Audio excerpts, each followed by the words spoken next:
Welcome to this lesson on longitudinal waves.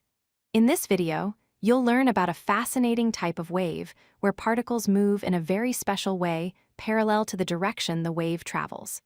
This is called parallel oscillation, and it's different from other types of waves you might have encountered before. Longitudinal waves are waves where particles oscillate parallel to the direction of wave propagation. In simpler terms, imagine pushing and pulling a slinky back and forth. The coils move in the same direction as the wave travels down the slinky. This is the key feature.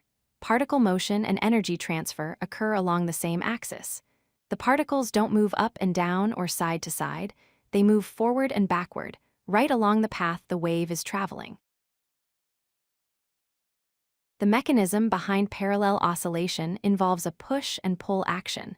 Particles move back and forth along the wave's travel direction.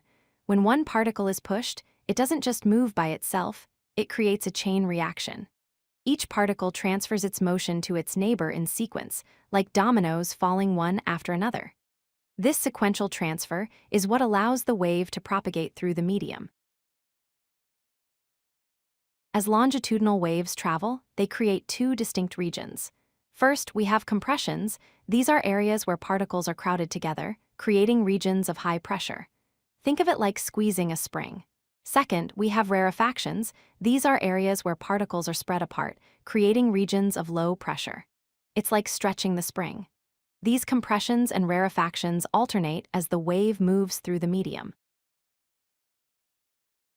It's important to understand how longitudinal waves differ from transverse waves. In longitudinal waves, oscillation is parallel to the wave direction. Particles move back and forth along the same axis as the wave travels. This is same-axis motion. In contrast, transverse waves have oscillation perpendicular to the wave direction. Particles move up and down while the wave travels horizontally.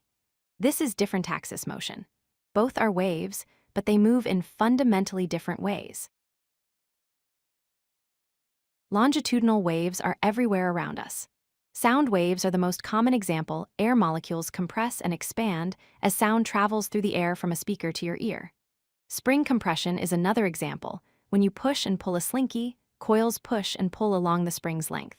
Seismic P waves, or primary waves, are longitudinal earthquake waves that compress Earth's layers as they travel through the planet.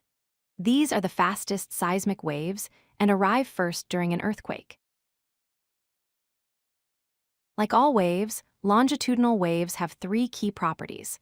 Wavelength, represented by the Greek letter lambda, is the distance between successive compressions. Frequency, represented by the letter F, measures how many compressions pass a point per second. And speed, represented by the letter V, describes the rate at which the wave propagates through the medium. These three properties are interconnected and determine how the wave behaves. The relationship between these properties is captured in the wave speed equation. V equals F times lambda. In words, wave speed equals frequency times wavelength. This fundamental equation tells us that if you know any two of these values, you can calculate the third. For example, if you know the frequency of a sound wave and its wavelength, you can determine how fast it's traveling through the air. One of the most fascinating aspects of longitudinal waves is how they transfer energy. Energy moves through the medium without net particle displacement. What does this mean? Individual particles oscillate around their equilibrium positions, they move back and forth locally but don't travel with the wave. However, energy propagates continuously through the medium, passing from particle to particle. The energy moves, but the particles themselves stay roughly in the same place. Let's recap the essential points. First, in longitudinal waves, particles oscillate parallel to the wave propagation direction. Second, this parallel motion creates alternating compressions and rarefactions in the medium.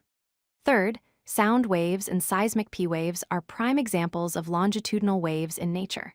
And fourth, energy transfers through the medium without net particle movement. Particles vibrate in place while energy travels forward. Understanding parallel oscillation is crucial for grasping how waves work in the physical world around us. If you like this video, hit that like button and don't forget to subscribe. Visit codelucky.com for more such useful content.